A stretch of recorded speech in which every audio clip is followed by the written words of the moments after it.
It's 4th of July, firecracker hot. There's nothing better that goes with your 4th of July barbecue than some baked beans. And here's what we're doing on our RecTech. We are gonna make some special pork and beans using some of my home-cured bacon.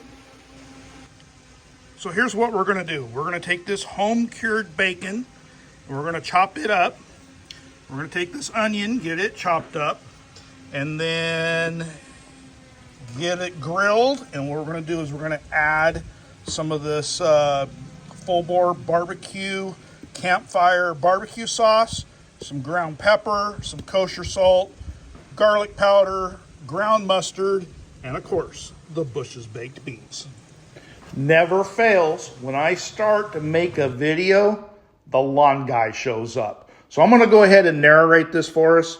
And so this is my home-cured bacon. If you've never made home-cured bacon, I strongly encourage doing it. It's about an 8-day process, but it's very rewarding. I do have a recipe if you need it. So I'm gonna chop up this bacon. And as you notice, it's super thick cut. There's approximately about 1.5 pounds there, but I'm gonna go ahead, chop this up. I have a cast iron pan, and there's my lawn guy, and I have a cast iron pan. So what I'm gonna do is I'm gonna saute the bacon. I'm gonna get it nice and crispy. So here we are, have the bullseye from RecTech set at a very high temperature. And we're just gonna go ahead and cook this down. And while we're doing that, I'm gonna go ahead and chop this onion. So I'm gonna, at the end, gonna want about a cup. This onion's probably gonna be about 1.5 cups, 2 cups, but we're only gonna use a cup. So I'm gonna rough cut it and get it just chopped basically. And then when this bacon gets to a certain point, we're gonna drop this onion right into the pan, and we're gonna saute it with the bacon. Something about the bacon that you need to keep in mind is it's gonna go into the beans while it cooks on the grill. So I like to get it a little bit crispy. That way when it goes into the beans, it's gonna lose a little bit of that crispiness, but it's just really good this way. So here we are, cutting that onion, and we're gonna get it here in a minute. There we go. Boy, we like onions, don't we? So let's get this onion all chopped up.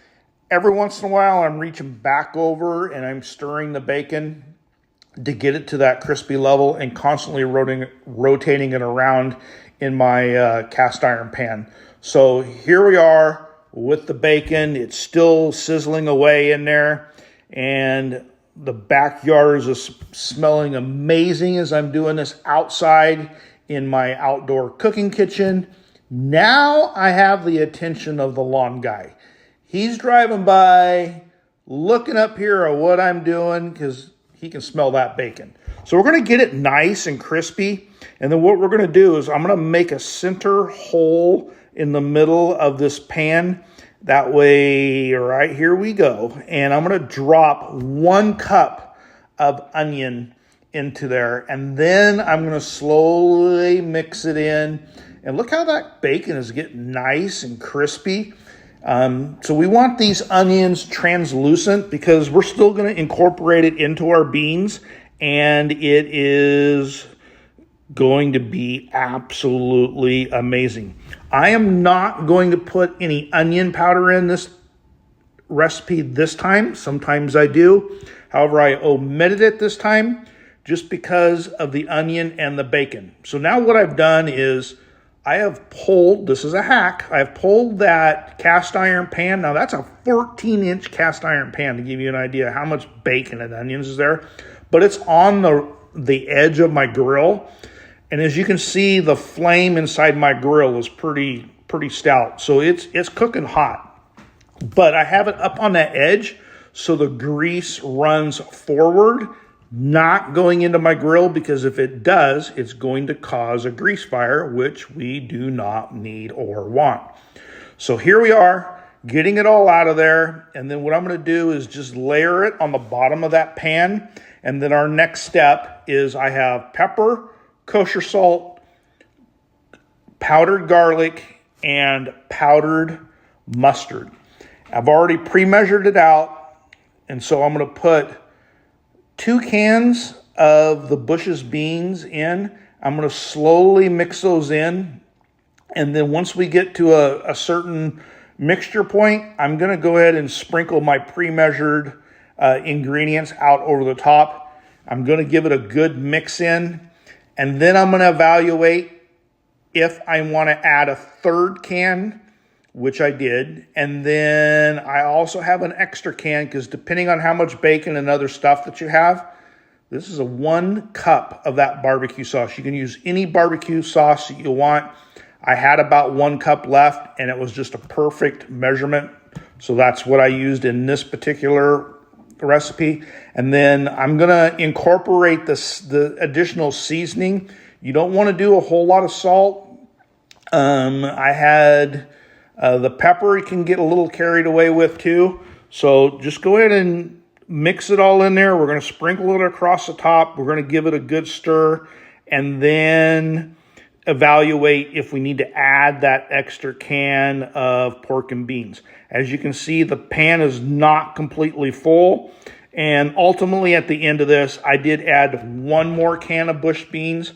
I had a 4th on standby.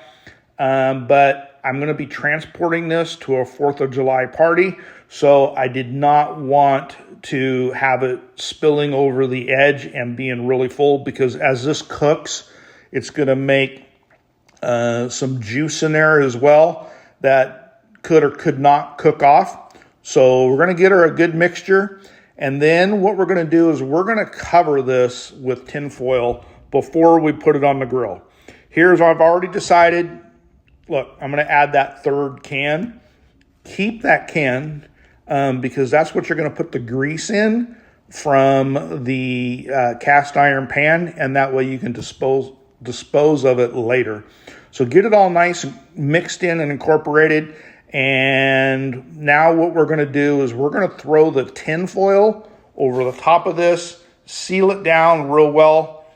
Typically, I cook these beans like this at 350 for an hour. However, the grill that I'm using runs a little hot, so I lowered it down to 325, and I also went 45 minutes. So here I am getting rid of that grease into that can because it makes it a whole lot easier to get it into the garbage a little bit later. And I'm sure Bush's would love to see that you're using the can. That's probably a trick from Grandma. What do you think? Here we are, done. Let's uncover this, see what it looks like. And I always give it a good stir, regardless if I'm eating now or later. And then I will cover it back up. So I only take that tinfoil back so far. And this is that juice that I was talking about. So we're going to stir this in. This thing is like piping hot. But that bacon looks really good in there. The aroma of these pork and beans is outstanding. Everybody always loves this as a side dish. They're like, holy cow, there is a lot of pork in your beans. This is a great holiday picnic. Look at those chunks of bacon. Oh my God, it looks so good. Of course, now the lawnmower guy's gone because it's an hour later. But let's taste these beans. Get a good chunk of bacon on there and some beans. Look at that. Oh man. That is damn good.